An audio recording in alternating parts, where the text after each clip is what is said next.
My great-grandfather, Charlie Sween, homesteaded here in 1887, a year before South Dakota became a state. So the farm has been in our family for 130 years.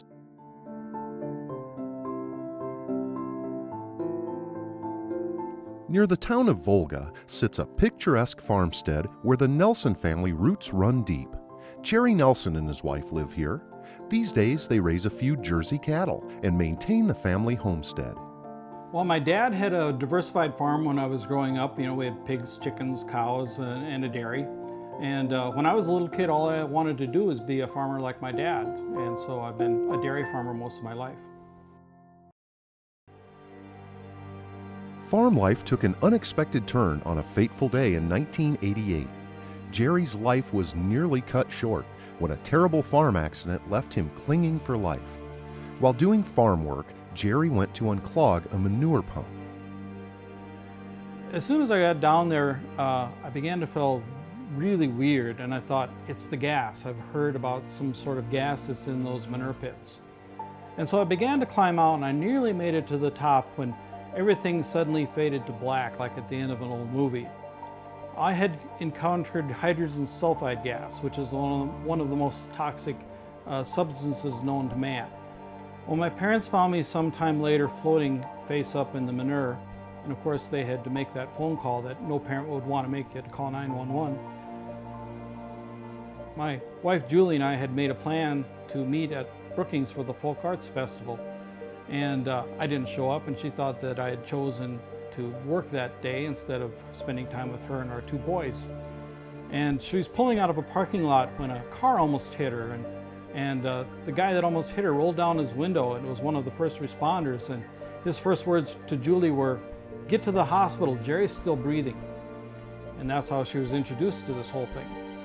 So she rushed to the hospital, and the doctors had worked on me, and they said, well, Jerry has suffered a very severe accident, a very severe injury to his lungs. He's likely not going to live. Julie said, "Is he still alive?" And they said, "Well, yeah, but not for much longer." She said, "Well, call the chopper, get him to Sioux Falls." And they said, "You don't understand, there's no hope." She said, "I don't care, call the chopper."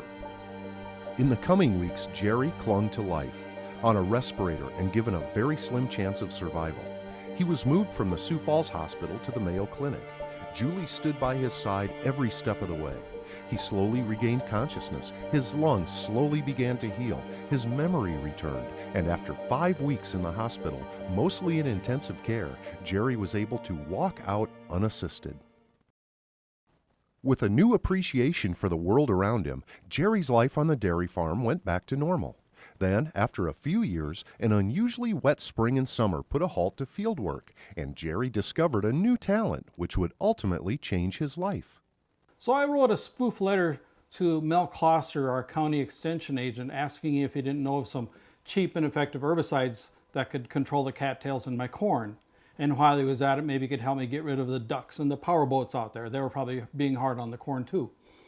And then instead of addressing the letter, "Dear Mel," I addressed it, "Dear County Agent Guy," because that's how we speak out here.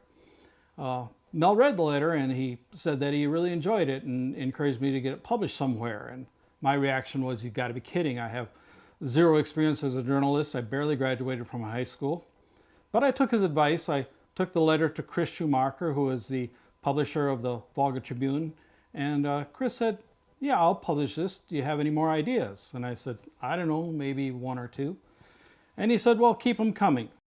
So began Jerry Nelson's writing career. His humorous column, now called Dear County Agent Guy, drew the attention of the Volga Tribune, then the Watertown Public Opinion.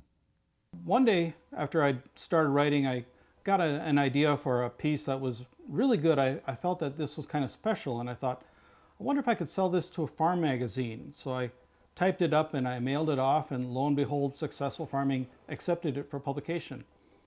Other publishers liked Jerry's writing as well. Besides Successful Farming, Progressive Farmer, Farm Journal, Grit Magazine, and the Dairy Star picked up his weekly column. In 2014, an experience at the South Dakota Festival of Books got the Nelsons thinking that Jerry's column just might make for a good book. After pitching the idea to several publishers, Dear County Agent Guy hit the bookstores in 2016. His anthology of columns would now find an even wider audience. A very common theme is I pick on my poor wife. She has literally gotten sympathy cards in the mail from people saying, your husband is mean to you and he picks on you too much. I'm a good sport about it, you know. I understand, you know, that humor is in the family, and you know, there are times that, you know, I pick on him back, so, you know, you gotta give it back to him too. A lot of people don't understand farming anymore because there are so few farmers anymore, and people are getting so that they're a couple of generations removed from farming. When I was a kid, if you weren't a farm kid yourself, you had an aunt or an uncle or a grandpa or grandma who was a farmer, and we're losing that. So part of what I do when I write about it is I try to illustrate what it's like to live out here in the country and to live the farm life. And as far as women versus men, I think we're all born different, and it's kind of fun to talk about that without feeling like I've stepped on a landmine and blown myself up.